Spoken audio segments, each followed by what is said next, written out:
I never had no awkward moment in my life, bro.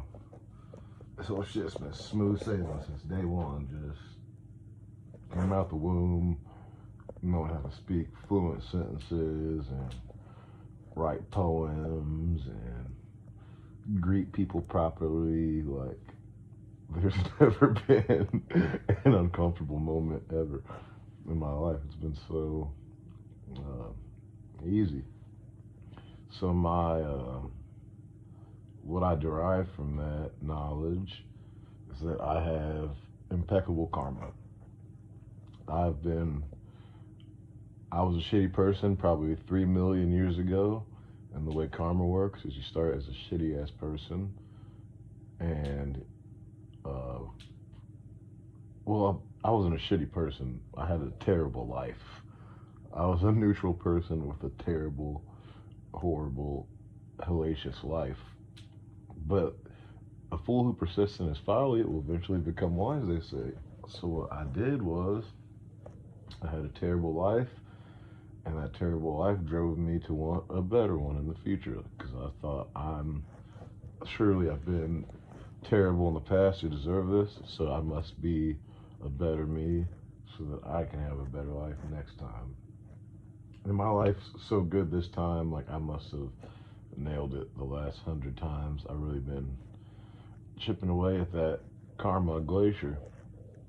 Like, imagine there's a jackhammer on top of a glacier, and you're just a brr, brr, brr, brr. Just, I know that's not a great jackhammer sound, but you know I'm getting it. Brr, brr, brr, brr, brr. Just chills, chills away karma ice, and here we are now in paradise in the Sat Yuga. The Sat Yuga, for those of you that don't know, from what I understand, is the golden age.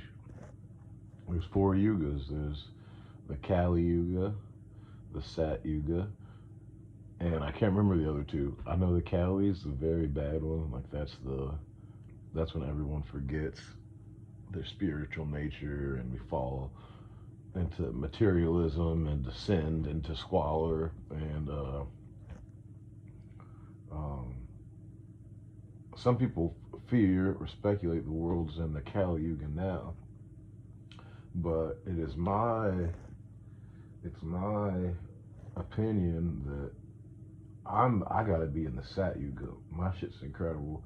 I never had an awkward moment ever. Every time I kiss a girl, it feels like the first kiss all over again. The Beatles start playing "She Loves You" in the background. She loves you, yeah, yeah, yeah. A beautiful song. Check it out if you haven't heard it yet. But that plays in the background. Like, I don't know if any of you guys are spiritual or anything at all, but I believe in ghosts myself. So it's really strange because I can actually see the Beatles.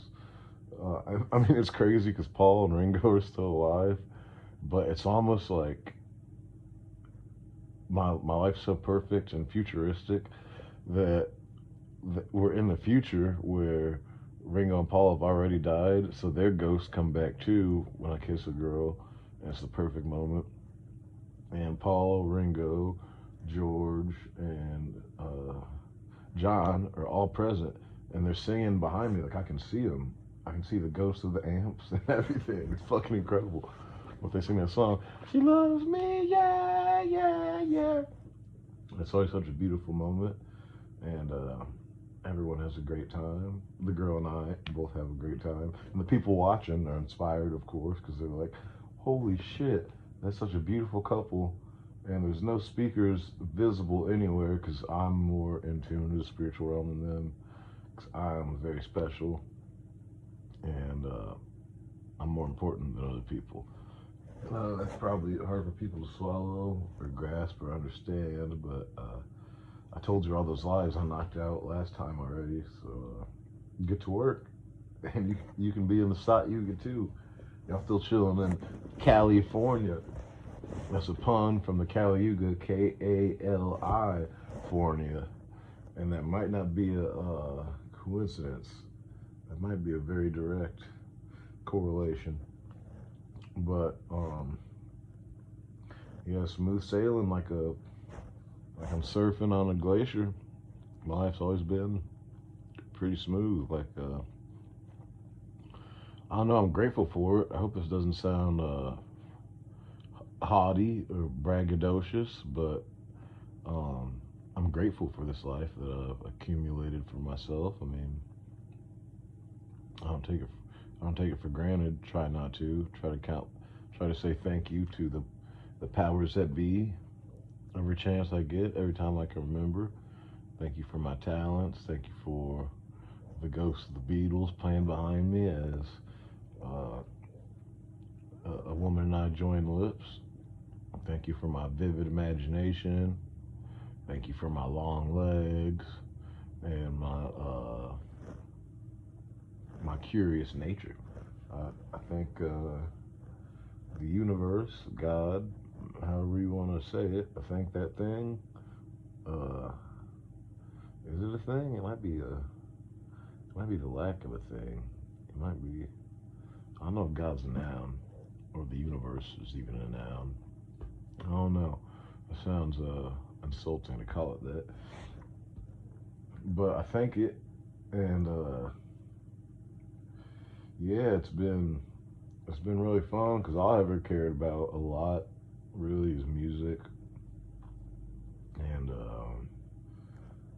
I've I'm not Mozart or anything. I can't play like incredible scales or like super brilliant melodies, but I can trick people into thinking that like I'm an artist. They think they can be impressed or something, but it's not that great. But better than probably what childhood me would have expected, like 8-year-old me watching TV. Like I'm probably better than some of those music videos that I watched as a kid. Like I'm not better than Busta or anything, but I think I could give MC Hammer a run for his money. Like I think some people might like my song more than the MC Hammer song. Can't touch this is all right. I get. I I I know it has a lot of cultural influence and it was a big hit. I did a lot for the black community in the 80s or 90s, whenever the fuck that shit came out. But I think me and MC Hammer could go toe to toe in a rap off because I don't even primarily rap. I just do it as a side hobby. But I think MC Hammer and I might have a good, if we go toe to toe, nose to nose, I might give you a run for your money, Mr. Hammer. And I'm so confident I'll put some money on the line. If you ever hear this, we might as well make it a nice little cash bet, see who wins the rap battle. The Count versus MC Hammer. Or we could do Windbreaker versus MC Hammer even, which is my singing alias. And while MC Hammer raps, I'll sing back to him, and then we'll measure the crowd's applause, and see who has the better reaction from the crowd. I think I got a pretty good chance at it, given how devoid of awkward moments my life has been. This podcast is called Devoid with Devonte, by the way. I'm your host, Devonte. Thanks for tuning in. This is episode 2 of Devoid with Devonte. Sorry for the delay on this. It's taken to get this far. I checked the views for episode 1, which is, it's gotta be near 2 months old now, I think. I can't remember. I think that's 55 views within 2 months or something. So a few of you cared, probably more than I really particularly expected. So thank you guys for tuning into that. And if you're listening now, I want you guys to go in the comments and say something. I don't care what the fuck you say. Just say something in the comments to make me seem relevant and cool. Whether it's I think you have terrible karma and your life sucks, and I would never want to live it. You are wrong, and ghosts are fake. Or whether you would like to say, fuck 11/11, fuck 444, fuck all those good omens you're talking about all the time, which I don't think I've talked about those on record on the podcast yet, but if you know me in real life, certain, and like we see each other on at least a bi-weekly basis, surely you've heard me mention an angel number at some point in time. But yeah, leave a comment in the comments saying something that doesn't have to be relevant at all. I just feel like a video looks cooler when it has hella comments at the bottom. Like if I saw a local rapper from Quincy and he had 367 comments on his video, I'd be like, oh shit, like, cause I'm not even looking at the views, like even if it has 2 views with 367 comments, cause then one person cared enough to leave like 154 comments, and another person cared enough to leave 143, and math's probably not right, because I'm not great at math, but the angels made me get a little better at it. I'll explain it later. I'll elaborate on that on a different episode, if I remember, maybe. The memory is a very fallible instrument, and it can't be trusted. Oh, fuck. Jesus. I wasn't supposed to be seen in that video. This will be awkward, but maybe it'll be funny too. I don't know if I've ever told you guys this before, but my dad was the class clown in high school, and obviously, if there's any truth about genes being transferred to the next generation, of course I'd be funny too. It'd make perfect sense that I too am hilarious. So if I make a lot of jokes and you think they're funny, give me a couple likes, a nice thumbs up, or a thumbs down, or don't give me any thumbs, just give me a comment and say something on the post down there, and that's something I greatly appreciate from you. And of course, we've got windbreaker.bandcamp.com. We've got thecount.bandcamp.com. Windbreaker has 2 R's again. I told you in the first episode, but I think that's a crucial detail when typing in the Bandcamp address, because if you put Windbreaker with 1 R, which is how it's spelled anywhere else, it won't be me, because that one was taken, so I had to add an additional R, which I understand that's not a real word, but what is a real word? We made all this shit up. If I want to add the same letter that ends a word on the end just to have a website, then I can do that, because I'm an autonomous being and have really good karma. And my karma has led me to a place where I am allowed to ask for comments and thumbs ups or lack thereof on YouTube. That's where I'm posting this right now, on my days off work. So I got the next few days off, so I told myself, you know what? I'm gonna record episode 2 of my podcast, because my fans, whoever gave me those first 55 views, I know they're waiting. I know they're just they're sitting by a extension cord with their phone charger in it, and they're just refreshing my YouTube over and over and over, because they've already memorized episode 1, because they listened to it so often, because that's the only episode they had as a reference point to listen to. So they've just been refreshing the fucking page over and over again. There's probably like 3 billion refreshes from that person. Their finger's probably got a blister or a rash of some sort on it from all the refreshes. And I don't want it to hurt people in this world. And that's how my karma got so good. I want to treat people well because then people treat me well. So here's another podcast so your finger can feel better.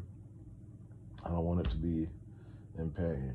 Because when I was learning how to play guitar as a young man, I was 14 when I started playing. I'm now 31, which is what it is. It's a little embarrassing, but I'm a pretty badass 31-year-old, if I do say so myself. Impeccable karma. And I was learning how to play the guitar. My fingers would blister a lot. Not a lot, and blister's not the word I'm looking for. I was looking for callus. That's like, you know what a callus is. Your skin takes on that consistency of like tree bark almost. Like your fingers turn into tree bark. And that's not being racist because I'm black, and black fingers are, well, you know, tree bark's usually brown, and black people are more of a dark brown. At least I am on the darker spectrum of brown. So I match the trees, which makes a lot of sense because I'm super wise, been reincarnated millions of times. I'm probably out this hoe within the next couple lives. And I tell you what, I'm gonna miss it here when I stop incarnating into this realm, because I've met a lot of very cool souls, people, animals. I've eaten a lot of good sandwiches, and I've acquired a big liking for fish. I love fish a lot. I like tilapia, salmon, catfish. This is what I got started on. My mom used to always cook catfish, and it was delicious. She'd fry it up, and at the time, she always used red hot sauce, but I've grown, my taste buds have evolved and matured, and I now use Louisiana hot sauce and Tabasco sometimes to kind of alternate between those and Crystal hot sauce. My friend Eric Cass, shout out Eric Cass, he produced the first Windbreaker album, and he and I a copy for each of us to put on vinyl, and I have a copy of it in my room. I'm looking at it right now, but I'm not showing any more video on here because I'm not ready for that yet. I'm really, really pretty because of the karma, the good karma I've accumulated. God made me really, really, really pretty in this life. So I don't want people just to be looking at me on the screen and they like, thumbs up, or all the comments say, "Oh my God, he's so adorable." It's like, but listen, I'm really funny too, and I have a lot to teach you about spiritual things, and my voice just generally sounds nice too. It's a nice low register and kind of raspy at times, and you should appreciate my voice and the soul that the voice is speaking for. I don't know its name because Devonte isn't the soul's name. That's this body's name. I think the soul's a different thing. Because Flannery O'Connor, I think, said, and I think it's in her story, short story, A Good Man's Hard to Find. She said the body is like a tree. She either said a tree or a mountain. She said it don't go nowhere. But she said the soul is like an automobile. Always on the move. Always. But Devonte is not the soul, just to clarify. Devonte is the body. My soul may have not had a name. I don't know if they do that in the ethereal realms. They may just Because sometimes I've literally, like, I know some of the shit I've said already is absurd and incoherent, but this is real. I've met people in my life, and let me know in the comments. This could be something to comment, just a idea. Um, Let me know if you can relate to this, but um, I've met people before that I know it's my first time meeting them in real life because, like, I'm in a city I've never been to prior to then, or um, I just have a pretty good memory in this life, and I know I've never met that person, but I have an underlying feeling like they're really fucking familiar, like an unmistakable underlying feeling. And I don't know if you know what I mean, like almost like they're wearing a different outfit. Like think of if your body for this incarnation is just your clothes for the day on our human body. Like I feel like I knew them in a whole different outfit. Like it might be a girlfriend used to be my cat or something, but I'm like, why do I recognize that's a bad? Because not that a girl's ever my pet or anything like that, but you know, just someone you knew from something you knew from a different life. Like maybe my cousin was like a head of lettuce in a salad that I ate in the last life, and it was a really good salad, so I always remembered it. And then in the next life, that cousin's my best friend, and I can connect the dots and be like, of course, that's uh, Tony, because I remember that salad, that lettuce from the last life was delicious. So it makes sense that this person's personality is delicious. And I know that doesn't make a lot of sense to most people, but I'm not necessarily here to make sense. I'm here to entertain and hopefully inform through that process of entertaining. And that's pretty much my only goals with this podcast. But that being said, um, this is what I'm a man of many interests and talents and lives too. And I want to write more songs. I've been writing a lot of songs, partial parts of songs for the past few years, and I don't finish a lot of them. I have like 57 half-written songs, and just think if I finished all of those songs, if I took a week or two, finished all of them, I have like 4 or 5 albums worth of shit to release, and I'm just sitting on it. So what I'm saying is I'm in this podcast because my caffeine's going. I can feel the creative juices rolling like a Ferris wheel in my head. So I'm gonna take advantage of that and apply some of it to the music too now, so I can hopefully entertain y'all through that medium as well. Because I'm super generous. Because don't forget, I have impeccable karma, and if you keep being a really good person in life, you can get it. Anybody can get it.